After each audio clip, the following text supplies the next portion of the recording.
వరహమతుల్లాహి వబర్కాతుహు. Hi hello welcome to my channel అండి. పేరు వచ్చేసి రేయో అండి. మాకు మదనపాలెం చైతన్య నగర్ అండి. మదనపాలెం చైతన్య నగర్ 6 రోజుల కిందట పెద్ద వర్షము, కరెంటు కూడా లేదు. వాడు పడుకొని అప్పుడే లెగిశాడు. లెగిస్తే కనుక వాడికి కొద్దిగా ఇంట్లో తిరగడం అలవాటు, లేదంటే బయట వదిలినా కానీ సరే డాబా పైన బాగా తిరిగేసి కొద్దిసేపు పడుకొని వచ్చేది అలవాటు అనమాట. డాబా పైన కూడా పడుకునే బాగా అలవాటే వాడికి వచ్చినప్పటి నుండి. అయితే ఆ రోజు నైట్ అయితే ఇంకా యూకి రేయో 2 ఉన్నారు. మళ్ళీ కొట్టేసుకుంటారు. యూకి అయితే ఇంకా ఫాస్ట్గా అటాక్ చేస్తాడు రేయోకి. అందుకనేసి నేను ఏం చేశానంటే వీడికి డాబా పైన వదిలేయమ్మ అంటే మెట్లు ఎక్కిస్తే వెళ్ళిపోతే ఇంకా అక్కడే పడుకొని మళ్ళీ ఉదయం వచ్చేస్తాడు కదా. డాబాల పైన దగ్గర మాకు ఇక్కడ ఇల్లు డాబాలు అన్నీ చుట్టూగా ఆడుతూనే ఉంటాడనమాట. అయితే వచ్చేస్తాలే అనుకున్నాను. ప్రతిరోజు అంతే, వాడు డాబా పైన ఆడుకొని కిందికి వచ్చేసేటోడు. ఆ రోజు మేము 1 గంటప్పుడు అలా వదిలేసాము నైట్ డాబా పైన. అంటే నైట్ పూట కూడా ఒక్కొక్కసారి పూర్తిగా 10 గంటలకు వదిలేసిన తెల్లవారుజామున వరకు ఉంటాడు. నేను తహజుద్ నమాజ్కి లైట్ వేస్తే కనుక ఆ లైట్కు చూసి పరిగెత్తుకుంటూ వస్తాడు కిందికి. లేదా యూకి ఉంటే ఇంకా వాడికి యాకేస్తాడు ఏమో అనేసి, అంటే ఇంకా రేయో అంటే ఇంకా వచ్చేస్తాడు కిందికి.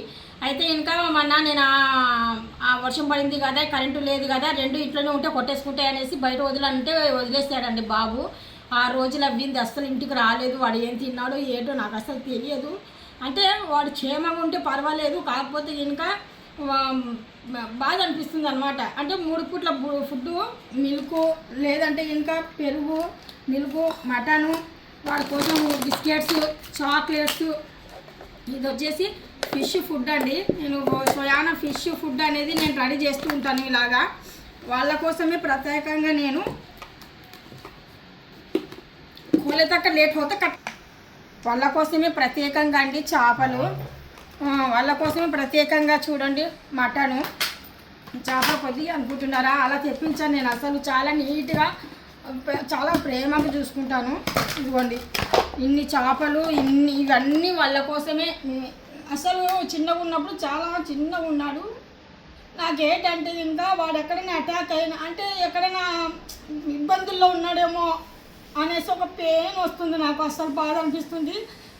అంటే మరి మీరు ఏదో ఎత్కారంగా ఏదో అనుకోకండి. ఎందుకంటే ఇంకా వాడు ఫుడ్ తిని హెల్తీగా ఉంటే బాగుంటుంది. నేను డాక్టర్ దగ్గర కూడా వాడికి ప్రత్యేకంగా ఇంజక్షన్లు వేయిస్తున్నాను. ఎంత పెయిన్ అనిపిస్తుంది అంటే డాక్టర్ల దగ్గర కూడా కేర్తో అసలు డాక్టర్ల దగ్గర తీసుకెళ్ళేసి వాళ్ళకు బాగా ఇంపార్టెంట్గా ఇంజక్షన్లు, ఒక్కొక్క ఇంజక్షన్ 1600 1400 అండి. అలాగే వేయించేదాన్ని. ఇయర్లో 2 ఇంజక్షన్లు వేయించేదాన్ని. ఒకసారి స్టార్టింగ్లో 2, లేదంటే కనుక ఇదిగోండి రేయోకు యూకి 2 చూపించేదాన్ని. ప్రతి వీడియోలో రంజాన్ నెలలో అయితే ప్రతి వీడియోలో అబ్బాయి వాడే ఉంటాడు.